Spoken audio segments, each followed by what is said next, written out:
a trance and goes to the window like to open it up and let this thing in, and the rest of the family members like grab her like, no, no, don't let this thing in. Almost like hypnotize a person or something like that. I don't know if it's on episode 141 from Paranormal Roundtable, but I believe he has another vampire episode. I'm just going to kind of go from memory what this was, but where they kind of entrance the victim first to lure them somewhere. There's a story of a lady. She just met this guy. She didn't even know who he was, and it was like a parking lot, and it was like really isolated, and he asked her to do something. I don't know what it was, but she walked with this guy at night in a parking lot. He gets her to this like isolated area where like there was hardly anything around, and she was like following him, and he turns around at some point, and she said that his face just totally changed, and he like did something where his like mouth elongated and all these teeth came out, and if I'm remembering this right, his teeth elongated themselves like fangs, where he was like changing right before her very eyes, and he was going to bite her, is what she described, like almost like right on her neck, like just like typical vampire movie type of thing. I think she started screaming, and I think it's some military guys were walking nearby, and they started coming over to like see, to help her. And the story goes that this thing jumped up into the air. She did hear a car like really far away just go like boom, and then when they went over by the car, it was like crushed. Like this thing jumped up so high that they couldn't even see it, and when it landed on the car and like ruined it. And I mean, there's a few things about that just are just beyond comprehension, but one of them was, who just goes walking with somebody that they don't even know who it is, like into an isolated area at night? So these things do seem to have some kind of like hypnotic pull over people, apart from all the other things they can seem to do.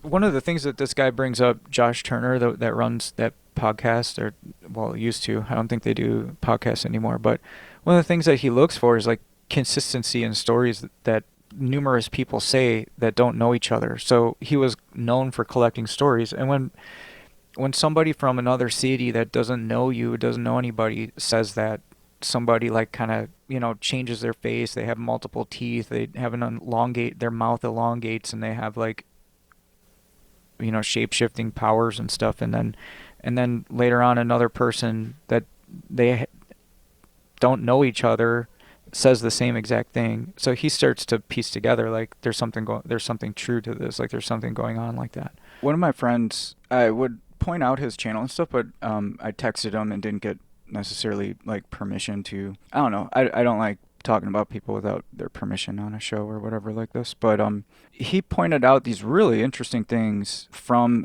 the line of Cain, or the story of Cain and Abel, that I believe has validation to it. There's like there's about 10 points to make somebody believe that Cain might have been the first of these vampires, or at least a big portion of the characteristics of a vampire. It might come from Cain.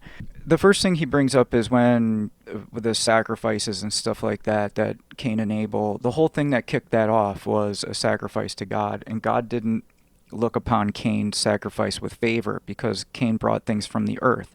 The earth, like a few sentences before, had just been cursed.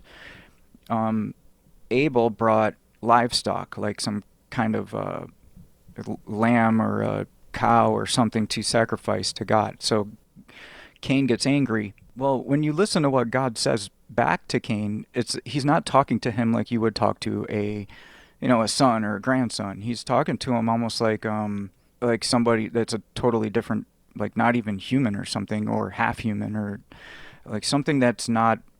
The words are just very unforgiving. There's no sign of forgiveness or grace in any of the words. He just like kind of brings the hammer down on him. That's one thing. But after Cain kills Abel, then God announces a curse on Cain.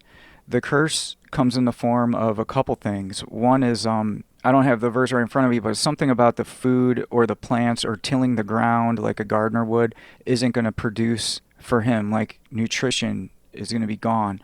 So where does somebody get nutrition if the ground isn't going to produce it for him anymore. Because later on in the same book, the Bible, it mentions something along the lines of the blood is the energy of life, or the life is in the blood.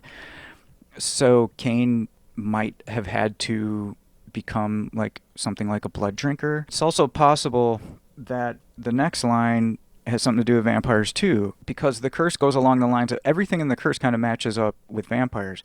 The other thing is he would become a vagabond in the land. He would become something like a fugitive. In all of these stories, I didn't even get to the last story yet, but all these stories of people coming across vampires, they disappear, they run away, they get out of there, they kill somebody and take off maybe. They're they have to hide.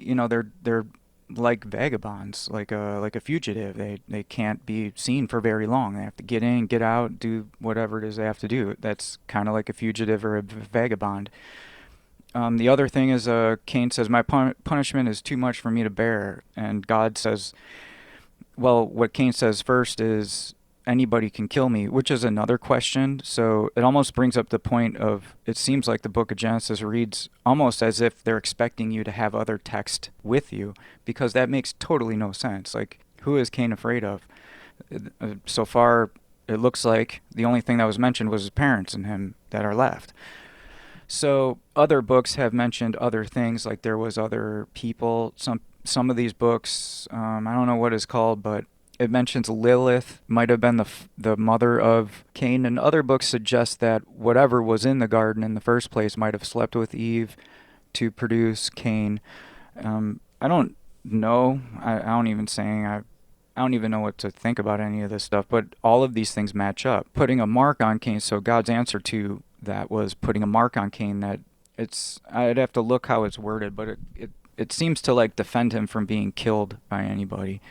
The other things that kind of line up with that, Cain gets sent out from the presence of the Lord. It doesn't say he just like leaves town and goes to this new town. It says the complete presence of the Lord. Other books, like that book of Solomon, that's History of the Jews, mentions that Cain's family line was underground. Some people think the land of Nod has to do with nodding off, like almost like a dream world or some kind of spirit realm. And there's not only video games that show Cain as the first vampire, but there is a movie called He Never Died that my friend had me watch, and it just kind of runs along this course. Like, Cain goes like thousands and thousands of years living on the earth, drinking blood, and is in a modern day like metropolis, which kind of goes hand in hand with this next story in a couple ways, like this genetic line, because at some point she asked about that to this thing that pretty much proved to her that he was a real vampire, and he says it's a genetic line. It's not something like in some of the movies, even though a lot of the stuff in the movies kind of seems to be true with what they're saying, but he's like, you can't make somebody a vampire. He's like, it's like a bloodline, a genetic line, and it's interesting. So check this one out. This comes from that video, the Paranormal Roundtable, episode 141.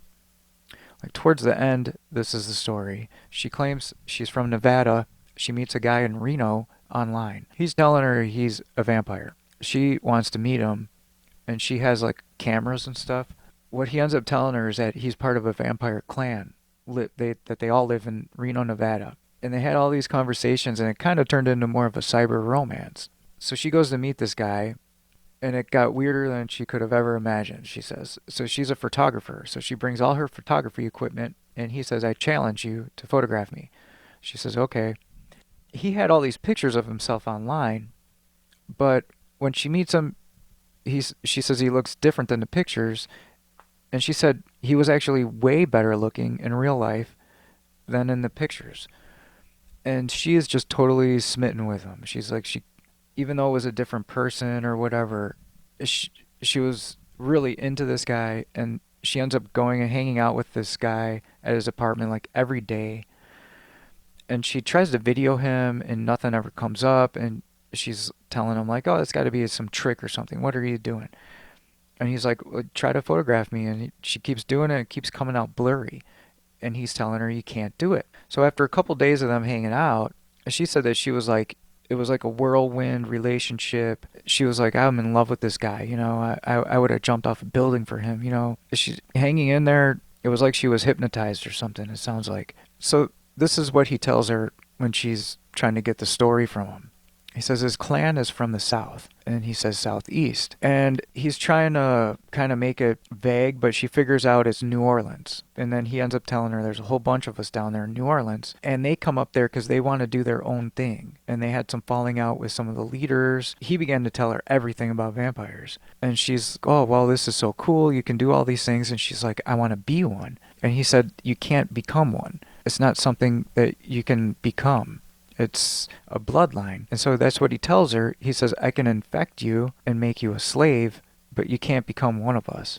And then one day he tells her, do you want to see what I really look like?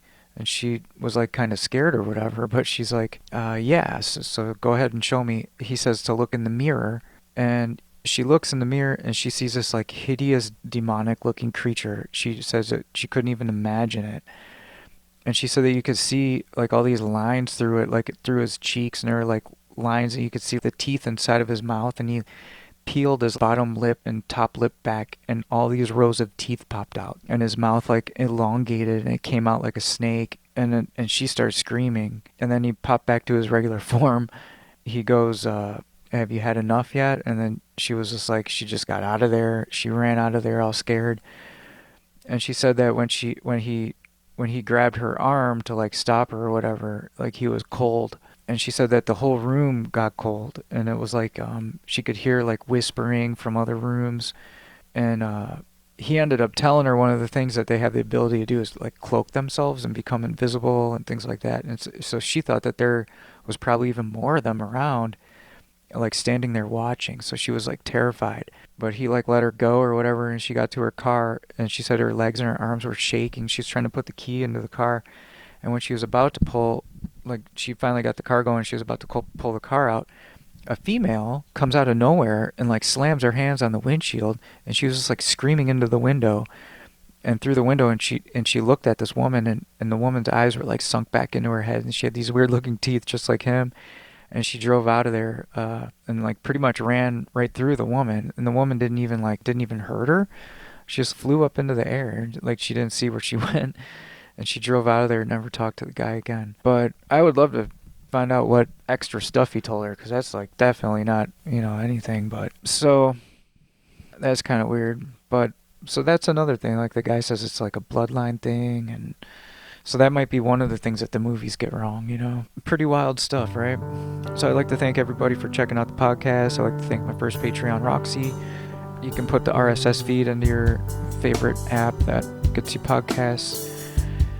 And I am podcasting on Pandora, Amazon, Spotify, BitChute, and YouTube. The music is Downbeat 88. The opening track is called The Dark.